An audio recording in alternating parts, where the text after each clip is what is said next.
Derby. Waduh. Masih match point untuk Onyx Esports. Dan masih dipandu dengan waduh emas. Warna teman. Oh, cewek dengan Parsianya kali ini akan berada di sisi gold lane. Sebentar. Oh iya. Silahkan viewers jawab di kolom komentar. Ini bakal 4-2 atau 3 sama. Alright, kali ini jangan lupa kalau kata Budi Monster lagi mabar, terus lapar dan nobar, langsung aja pakai kode promo playoff MPL ID Extreme. Gila ya, Budi Monster gak pernah absen tuh buat muncul terus di tiap opening game ya. Karena Budi Monster setiap hari lapar. Gokil. Oke, langsung saja kita lihat di sini ada babysit dari seorang Keyboy. Pasti akan menjadi pilihan. Flicker telah digunakan, tapi PYN is coming. Flame shot bahkan dipaksakan. Masih mau lebih, tapi di depan sana Sin memilih untuk mundur. Wah, itu agak sedikit rugi wave minion ya. Dia nggak dapetin level 2. Ditahan tuh kan. Mau recall apa enggak nih? Recall. Oke, recall. Mungkin akan kehilangan satu minion. Dan 2 sih kayaknya di wave pertama tadi. Karena dia nggak langsung level 2. Dan Finnya lebih ngejaga aja, nggak mau ngecicil dan mungkin dapetin... itu dia. Dapetin gold sama XP-nya.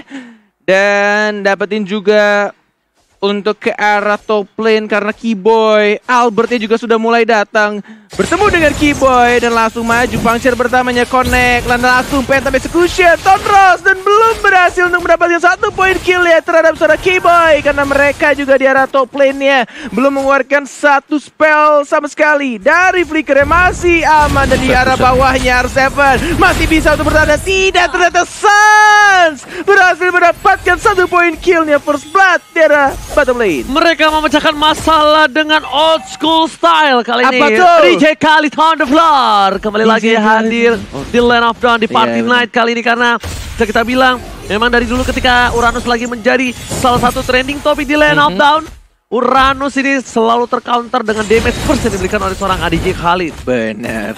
Dan terbukti saja tadi ya dengan 2 geng yang dilakukan dengan damage yang cukup burst. Dan bahkan di sini mau dikontes atau tidak kayaknya agak sedikit sulit karena dari seorang Albertnya lebih mengamankan purple buff dan bahkan langsung direlkan untuk turtle dia. Dan Bang Vin, Vinnya meninggo ya? Ya, execute, benar. Sin, digocek-gocek, jiggle-jiggle.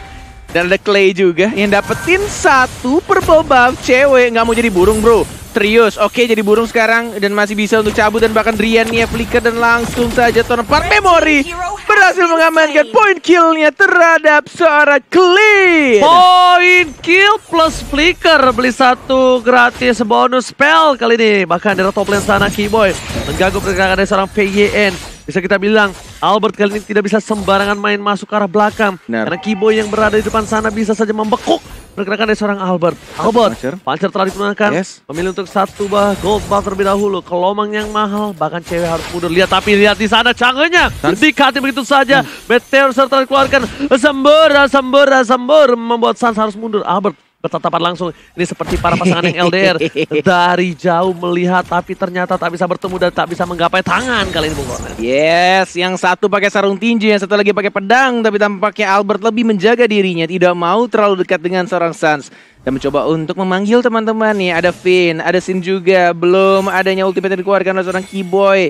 I'm offended. Masih ditahan, 30 detik lagi untuk Turtle akan muncul. Dan bahkan kita lihat dari seorang Deden from Bogor lebih menggunakan Metro Shower untuk membersihkan minionnya. Tidak lagi menjadi pencuri buff untuk anak-anak Onyx Esports. Oke, kali ini bahkan Bang Sin di arah top lane sana ngepok sedikit demi sedikit damage yang telah diberikan dengan quick draw. Tapi sayang sekali, cewek kali ini bisa dibilang lebih untung. Cewek dengan burst damage early magicalnya yang benar menguntungkan di laning phase-nya. Bahkan dari seorang R7 gak bisa barbar seperti game sebelumnya Bung Kornet. Benar, sudah mengamankan di rumput yang cukup berbeda dari seorang Albertnya. Dan bahkan pergerakan dari seorang Clean-nya langsung ke arah tengah dan mencoba untuk dapetin farmingan tambahan. Tapi kita lihat di sini langsung dibuka bisa saja Sans-nya. Lihat banget damage-nya dari seorang sana Keyboy yang diam-diam saja langsung offended tapi belum berhasil untuk mendapatkan R7-nya.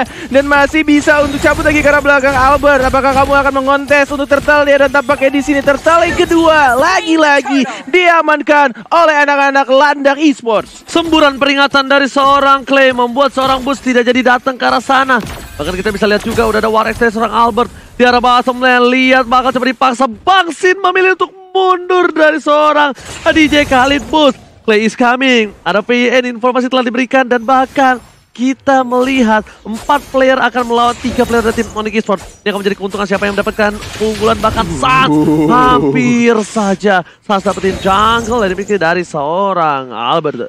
Yes, seperti kita tahu ya, Assassin melawan Fighter, ditambah lagi fighternya adalah Pakito dengan pasif lagi nyala berwarna merah, membuat Albert juga tidak mau menantang power spike dari kekuatan Pakito itu sendiri. Lebih menjaga jarak ya. Kita lihat dari R7 melawan serang bootsnya, masih belum dikeluarkan meteor shower di arah bottom lane-nya.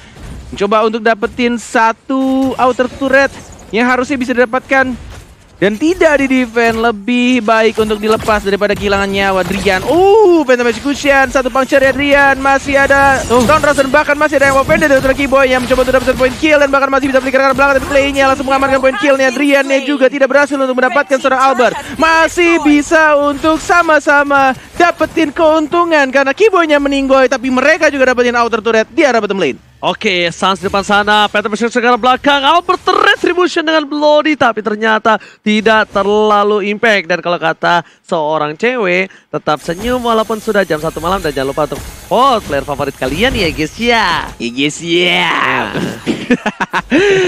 Oke. 15 detik lagi untuk turtle yang ketiga.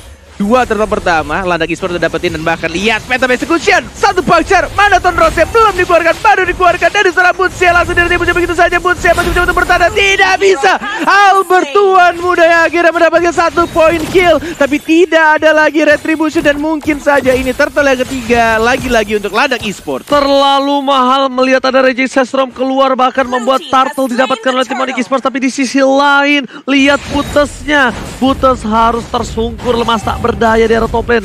Udah menahan waktu yang cukup lama, tapi satu turret kali ini hilang, Bung Cornet. Yes. Ditukarkan dengan satu turtle, tapi RRQ Hoshi mereka dapetin satu turret, dapetin nyawa juga dari seorang Butes. Karena Butesnya nggak pakai flicker, dia pakai execute.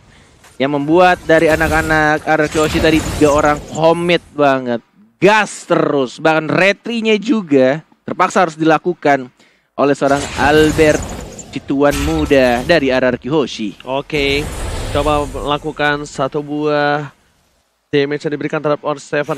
Masih bisa ditahan. Rian di depan sana, bakal coba dibalikan. Seorang pot memory bakal dikeluarkan dan hilang. Satu kali uppercut dengan jab langsung membuat seorang PN tersungkur lemas tak berdaya. Abonyo kena bokem. Bakal lihat dari depan sana Butes masih mau lebih. Raging Sestrom untuk mundur.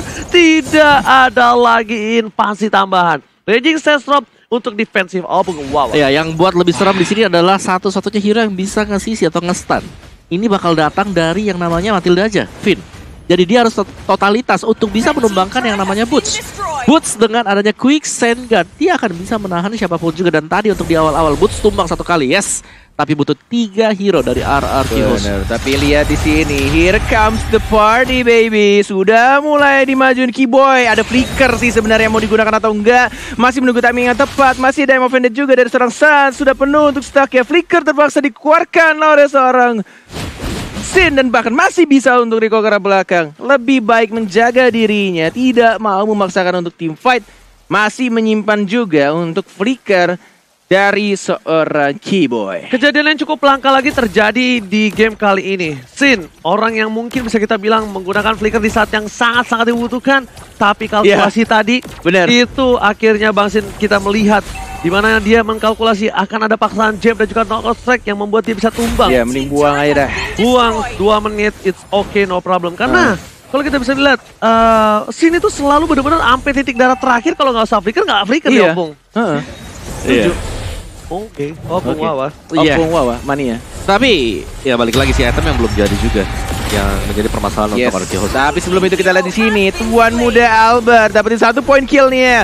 Puncture-nya masih connect, masih belum ada cooldown dari seorang Albert. Dia tidak ada purple buff dan langsung diajar begitu saja. Thundrosnya juga connect. Keyboy sekarang mencoba untuk maju dari belakang, tapi Sans dia mencoba dari belakang dan mencoba untuk dapetin 1 point kill-nya bersama seorang Khalid ya. Tapi kita Albert Serang strong puncher ya. Tidak ada cooldown. Mencoba untuk maju lagi karena dapat tapi Keyboy menyelamatkan seorang cewek dan langsung membunuh seorang Albert. Sayang sekali Ting bukan permen, Ting bukan biskuit, harus tumbang di depan sana. Hampir klimaks tapi ternyata masih diberhentikan pergerakan ya Bung Wawa. Iya, dan ya ini sama seperti yang dilakukan oleh RRQ Halsey tadi. Dengan adanya combo antara Ruby bersama dengan Farsha. Tuh, lihat lagi Rubinya dan bahkan dikomboin sama seorang cewek.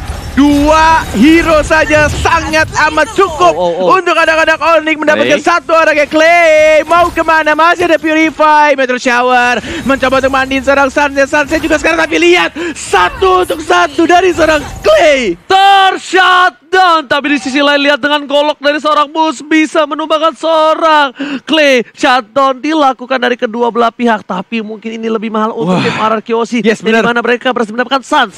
Suns terberhentikan pergerakannya. Di sisi lain, Keyboy masih memaksa untuk dapetin mid lane-nya karena dia bottom lane. Bapak Lot bergerak dengan cukup bebas. Keyboy coming. I'm of Vendetta dikeluarkan. Quick draw berhasil menahan pergerakan dari seorang Keyboy di tengah. Wah, gila. Masih bisa untuk ditahan dan bahkan mereka lebih mementingkan untuk nge-defend turret pertama atau outer turret di arah mid lane-nya. Dan Lordnya harusnya sangat-sangat mudah untuk dihancurkan karena mereka juga punya marksman, mereka punya Sin, dan mereka juga punya waktu yang cukup harusnya di sana. Lordnya masih berwarna ungu, masih tipis banget, dan bahkan ini RRQ juga nggak kehilangan turret sama sekali dengan adanya Lord pertama untuk Onyx Esports. Oke, ternyata Metaverse sudah ready Sestrom. Hampir saja bisa menumbangkan dan satu hit terakhir. Butus harus tersungkur di arah sungai. Melihat di sana para pemain dari tim RRQ Aussie, mereka berhasil mendapatkan 1 poin yang mahal. Buts, salah satu orang yang bisa memporak-porandakan backline dari RRQ Aussie. Bahkan PN masih mau lebih menuju ke arah depan. R7 sedang membuka, Sun melakukan clear minion dan bahkan tidak berani terlalu maju. Suns tertangkap, Cycling Eagle langsung bisa hilang di depan sana. Yes. Ini benar-benar permainan fast yang akan ditunjukkan oleh Albert. Tapi lihat ketemu sama seorang Suns, masih cabut ke arah belakang dan masih bisa untuk survive. Oh my god, refleks anak muda, tuan muda dari seorang Albert dan bahkan dari arah mid-nya. Suns-nya masih cukup berani juga dan bahkan Keyboy-nya santuy aja dia menahan damage dari Meteor Shower yang dikeluarkan oleh seorang Clay. Masih dapetin 1 purple buff-nya juga, masih bisa untuk defend di arah top lane-nya, masih sama-sama kuat dan mengakhirkan sebari lagi-lagi Keyboy-nya yang diincar. Masih bisa cabut ke arah belakang. Suns again and again masih mencoba untuk maju menjadi lini paling depan. Boots-nya juga mana Rinsend Storm ya, mana ultimate belum dikeluarkan, mana I'm of Vendetta Keyboy sekarang di sana dan bahkan dia harus tumbangkan dan mencoba untuk maju lagi ke arah depan. Saatnya juga sekarang ada langsung lagi Sinnya dapat 1 point kill. R7 menjadi lini paling depan dan bahkan Boots-nya yang sekarat. Oh my god, rata diratakan oleh anak-anak RRQ Aussie. Dria dia juga walai. Hampir wipeout, tersisa seorang cewek terus play di arah tengah sana. Berhilang di telan bumi, terlalu offside. Tapi cewek udah gak punya wings by wing, udah gak punya PDSD, memaksakan masuk ke arah belakang dan shutdown dari RRQ Aussie. Oh my god, 1 momen saja dan mereka meratakan sebuah sang landak di sana walai. Oh my god, ini benar-benar match point yang cukup mahal untuk RRQ Aussie. Sedikit demi sedikit mau meratakan Onyx Esports. Ini menjadi bencana dan lihat hashtag Battle Challenge dimenangkan oleh RRQ untuk di game kali ini. Oh my god, bisa kita lihatlah permainan RRQ Aussie yang cukup stabil dan bahkan Sin dia flicker ke arah depan Bung Wawa untuk dapetin 1 point kill. Ya, dan tadi momentum yang pas banget juga ngebalikin semuanya dan bahkan kali ini gold swingnya 2000 keunggulan untuk RRQ Aussie Onyx Esports. Tampaknya mereka tadi terlalu terburu-buru dan harus terpanis 1 demi 1 dan kita intip dari item build-nya. Untuk Pakito, untuk Suns ada Bloodlust, ada Antiquiras, War Axe juga. Tapi untuk Lancelot akan menuju ke arah dari Blade of Despair, akan menambah damage-nya akan jauh lebih sakit juga. Dan bahkan sudah ada Endless Battle bersama dengan Malphite Roar. Wah, ini sih benar-benar kalau dilihat dari kedua tim Onyx Esports, jangan sampai terulang kembali mimpi buruknya. Ini kalau misalkan ter-comeback sini benar-benar definisi seperti EVOS tadi. Benar-benar ketika mereka sudah unggul tinggal 1 game lagi, tapi entah kenapa mulai kendor pelan-pelan dan bahkan RRQ-nya yang semakin kuat, semakin banyak game dan makin tersindir dari tengahnya. Langsung cabut lagi ke arah belakang. Dan R7 menjadi orang yang akan nge-split push dan membuat space pastinya untuk anak-anak RRQ Hoshi. Bukan hanya itu aja. Lihat, sini tetap deteksi di mana keberadaan dia.